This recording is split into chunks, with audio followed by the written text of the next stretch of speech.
terkait penutupan akses masuk ke Gorontalo, Pak?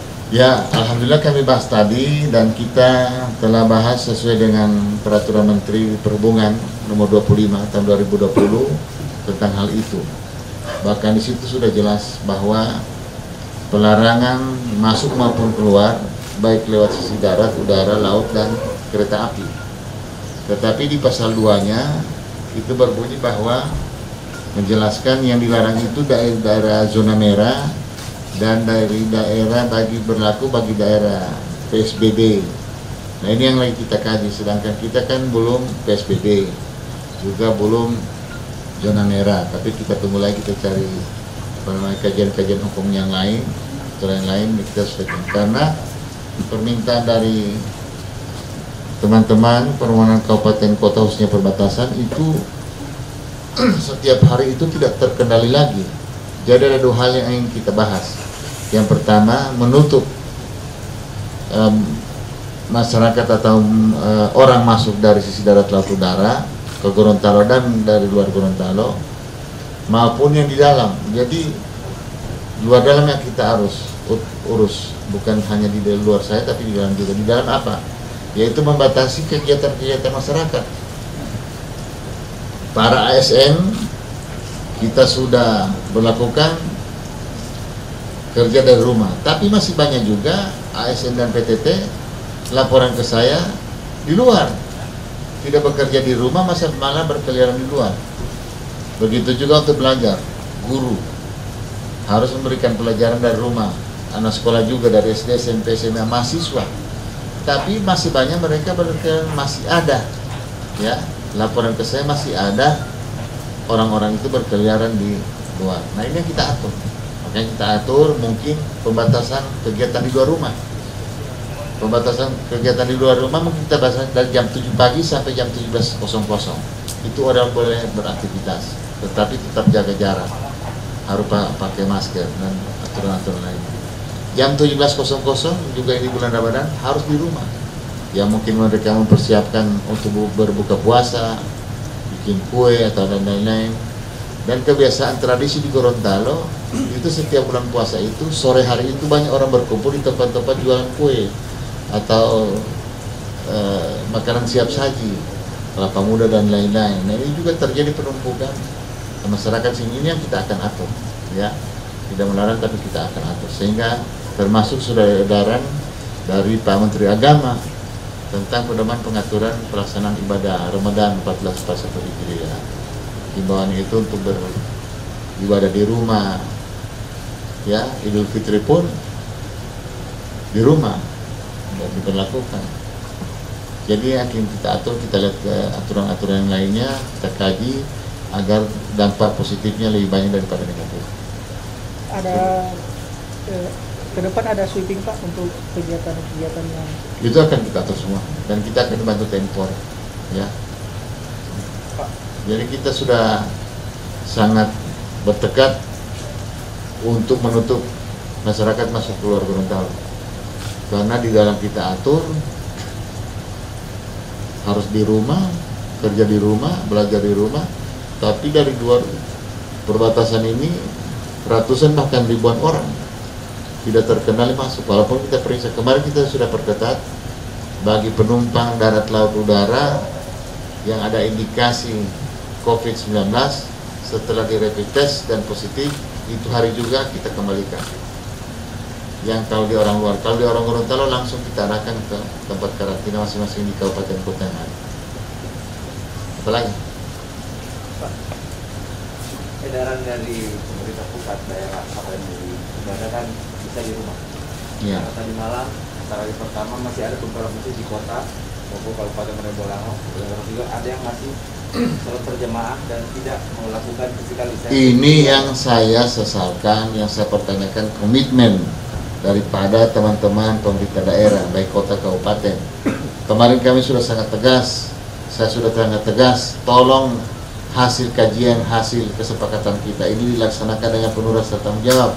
Bahkan Pak Dandim mengatakan, jangan kita hanya habis di rapat-rapat, tapi implementasi dapat nggak ada. Contohnya anak berkata-kata itu, saya juga mendapat laporan Bahkan saya ingin menunjukkan, ingin membuktikan kalimat Pak Wali Kota. Kalau perlu saya beli rantai, pagar yang masjid saya rantai. Tapi semalam belum ada di rantai. Ya, teman-teman bupati juga sudah mengatakan seperti itu, akan memperketat, melarang. Kita lihat Istiqlal saja, masjid menjadi kebanggaan orang Indonesia, terbesar di Asia. Mekah, Madinah ditutup, nggak ada. Coba kita lihat. Ya, jadi yang di sini dituntut adalah keseriusan dan implementasi lapangan. Betul, saya dukung apa yang disampaikan Pak Damren kemarin. Saya juga sudah mengatakan, tolong apa yang kita sepakati harus sesuai dengan implementasi di lapangan dan tegas. Mesti kita tegas. Dan karena apa? Karena yang kita urus ini, yang kita berlakukan ini, kita melaksanakan tugas-tugas ini untuk masyarakat, bukan untuk pribadi Pak Gubernur atau Pak Wakil Gubernur, Pak Sekda Bupati. Tidak, kita melakukan melindungi masyarakat, tujuan kita.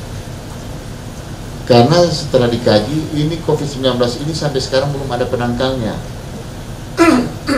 apalagi obatnya belum ada,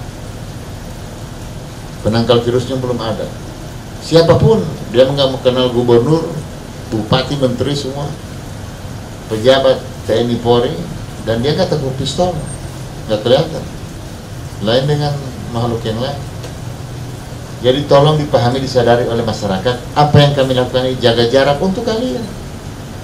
Contohnya di pasar, teman-teman pemerintah daerah mengatakan kami sudah melakukan pasar lewat online, tapi mana? Saya lihat, saya tengok kemarin pasar Senin, pasar Kamis di Kota Gorontalo.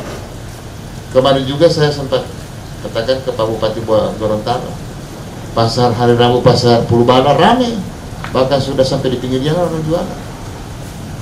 Pasar Bunga Meme juga, padahal kesepakatan kita untuk menertibkan bahkan menutup, tapi kenyataannya seperti itu. Jadi saya minta keseriusan daripada teman-teman semua, termasuk pemerintah daerah.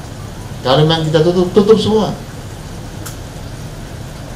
Contohnya Jumat sebelum bulan puasa ini, ada di satu kecamatan sholat Jumatnya sudah di rumah semua, taat.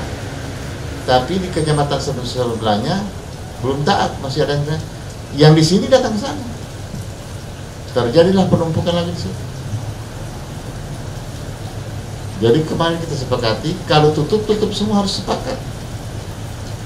Gak ada yang ragu-ragu, apalagi ada yang takut. Apa yang kita takut? Justru kalau takut, saya mempertanyakan keseriusan mereka untuk melindungi rakyat. Kalau takut mengambil resiko, takut membuat kebijakan yang jelas, yang tegas, saya pertanyakan kredibilitas mereka. Berarti ada yang tidak sayang masyarakat. Justru kita tegas itu, kita sayang masyarakat, kita lindungi masyarakat. Ada berkumpul, bubarin. Saya, kewenangan saya hanya sampai batas yang tadi saya katakan.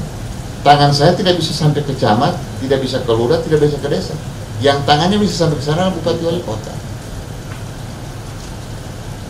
Coba diberikan kekuasaan saya, sementara dirubah dulu lah. Untuk COVID-19 ini, para gubernur termasuk Gorontalo diberikan kewenangan besar, memberikan reward dan punishment, wali kota, bupati, camat, desa, kelurahan. Coba kasih aja 2 bulan sama saya, insya Allah saya tidak takabur, saya selesaikan. Kita nggak boleh ragu, jadi pemimpin nggak boleh takut, nggak boleh ragu, jangan takut resiko. Yang penting tujuannya adalah menjalankan aturan, menjalankan undang-undang, dan melindungi rakyat. Bukan kan takut, apalagi mau pemilu, mau pilkada, nanti saya begini-begini, rakyat tidak senang saya, akhirnya mencoba jam. Namanya nggak jelas. Justru yang begitu saya pertanyakan dedikasinya, keberpihakannya kepada rakyat. Saya kemarin dari pagi, sore saya ke Gor menyerahkan sembako. Anggaran juga untuk pembagian sembako 60% ke kabupaten kota. Kami taat aturan, sudah ditransfer sekarang. Nah, saya akan minta lagi. Mana daftarnya masyarakat yang memberikan sembako? Kapan sembakonya? Tolong Pak Sekda, sesuai jobdesk kita minta, karena tahap kedua ke tahap ketiga kita akan transfer lagi. Tetapi harus kita monitor. Tahap pertama sudah tersalur baik, by name by address, tidak tertumpuk, tidak ada ada duplikasi bantuan dan lain-lain, atau jangan ada KKN yang terjadi di lapangan. Harus betul-betul yang berhak mendapatkan itu yang berikan. Yang cukup, ada lagi? Cukup ya? Ya, makasih. Assalamualaikum warahmatullahi wabarakatuh.